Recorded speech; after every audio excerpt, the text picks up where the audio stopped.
ಪ್ರಜ್ವಲ್ ತಾಯಿ ಭವಾನಿ ರೇವಣ್ಣಗೆ ಇಂದು ಮಹತ್ವದ ದಿನ.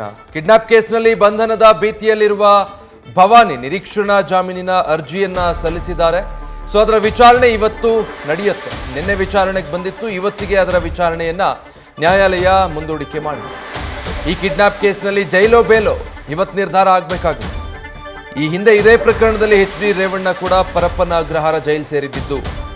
KR ನಗರದಲ್ಲಿ ಸಂತ್ರಸ್ತ ಮಹಿಳೆಯ ಕಿಡ್ನಾಪ್ ಪ್ರಕರಣಕ್ಕೆ ಸಂಬಂಧಪಟ್ಟಂತೆ ದಾಖಲಾಗಿದ್ದ ಕೇಸ್ನಲ್ಲೇ HD ರೇವಣ್ಣ ಜೈಲು ಪಾಲಾಗಿದ್ರು. ಪರಪ್ಪನ ಅಗ್ರಹಾರದಲ್ಲಿ ನ್ಯಾಯಾಂಗ ಬಂಧನದಲ್ಲಿ ಇರಬೇಕಾಯಿತು. ಅದಾದ ಮೇಲೆ ನಂತರ ಜಾಮೀನು ಪಡೆದುಕೊಂಡಿದ್ರು. ಈಗ ಅದೇ ಕೇಸ್ನಲ್ಲಿ ಭವಾನಿಯವರಿಗೂ ಸಂಕಷ್ಟ ಎದುರಾಗಿರೋದು. ಡೀಟೇಲ್ಸ್ ಕೊಡ್ತಾರೆ ಪ್ರಜ್ವಲ್.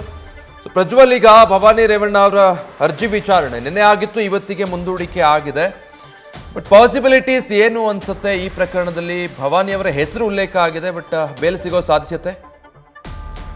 ವಿಜಯ್, ಕೇಸ್ನಾಗದ ಸಂತ್ರಸ್ತ ಮಹಿಳೆ ಕಿಡ್ನಾಪ್ ಪ್ರಕರಣಕ್ಕೆ ಸಂಬಂಧಪಟ್ಟಂತೆ ಇಂದು ಭವಾನಿ ರೇವಣ್ಣ ಅವರು ಸಲ್ಲಿಸಿದಂತಹ ನಿರೀಕ್ಷಣಾ ಜಾಮೀನು ಅರ್ಜಿ ಏನಿದೆ ಅದು ವಿಚಾರಣೆಗೆ ಬರಲಿರುವಂತದ್ದು. ಜನಪ್ರತಿನಿಧಿಗಳ ನ್ಯಾಯಾಲಯದಲ್ಲಿ ನಿರೀಕ್ಷಣಾ ಜಾಮೀನು ಅರ್ಜಿಯನ್ನ ಭವಾನಿ ರೇವಣ್ಣ ಅವರು ಸಲ್ಲಿಸಿದ್ರು. ಸೋಮವಾರ ಅವರು ನಿರೀಕ್ಷಣಾ ಜಾಮೀನನ್ನ ಕೋರಿ ಅರ್ಜಿಯನ್ನ ಸಲ್ಲಿಕೆ ಮಾಡಿದ್ರು.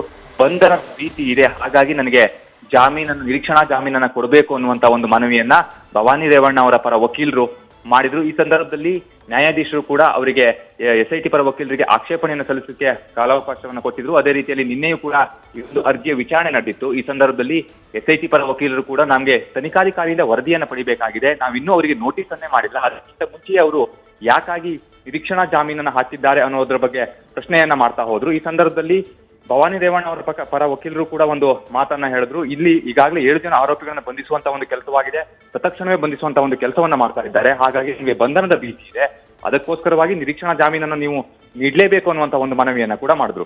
ಆದ್ರೆ ನಿನ್ನೆ ದಿನ ನ್ಯಾಯಾಧೀಶರು ಮತ್ತೆ ಕಾಲಾವಕಾಶವನ್ನ ಕೊಟ್ಟಿರುವಂತದ್ದು. ಇಂದು IO ಇಂದ ವರದಿಯನ್ನ ಪಡೆದ ನಂತರದಲ್ಲಿ, ಅಂದ್ರೆ ತನಿಖಾಧಿಕಾರಿಯಿಂದ ವರದಿಯನ್ನ ಪಡೆದ ನಂತರದಲ್ಲಿ ಜಾಮೀನನ್ನ ನೀಡಬೇಕೋ ಅಥವಾ ಬೇಡವೋ ಅನ್ನೋದ್ರ ಬಗ್ಗೆ ನ್ಯಾಯಾಧೀಶರು ತೀರ್ಮಾನವನ್ನ ಮಾಡ್ತಾರೆ. ಸದ್ಯ ವಾದ ಮತ್ತು ಪ್ರತಿವಾದ ಎರಡೂ ಕೂಡ ನಡೀತಾ ಇದೆ.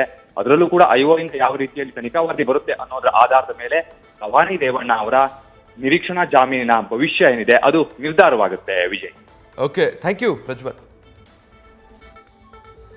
ಸೊ ಇವತ್ತು ಕುತೂಹಲಕ್ಕೆ ಕಾರಣ ಆಗಿದೆ. ಒಂದು ಕಡೆ ಟಿಕೆಟ್ ಬುಕ್ ಆಗಿದೆ ಪ್ರಜ್ವಲ್ ರೇವಣ್ಣ ಬೆಂಗಳೂರಿಗೆ ಮರಳೋದಕ್ಕೆ, ಮತ್ತೊಂದು ಕಡೆ HD ರೇವಣ್ಣ ಈಗಾಗಲೇ ಇಲ್ಲಿ ಬೇಲ್ ತಗೊಂಡಿದ್ದಾರೆ. ಮತ್ತೊಂದು ಕೇಸ್ನಲ್ಲೂ ಅವರಿಗೆ ನಿರೀಕ್ಷಣಾ ಜಾಮೀನು ಸಿಕ್ಕಿದೆ. ಈಗ ಹೈಕೋರ್ಟ್ ಮೊರೆ ಹೋಗಿದ್ದಾರೆ, ಅದು FIR ಸ್ಕ್ವಾಶ್ ಮಾಡಬೇಕು ಅಂತ. ಈ ಎಲ್ಲದರ ಮಧ್ಯೆ ಇವತ್ತು ಭವಾನಿ ರೇವಣ್ಣ ಅವರ ಜಾಮೀನು ಅರ್ಜಿ ವಿಚಾರಣೆಗೆ ಬರ್ತಾ ಇದೆ.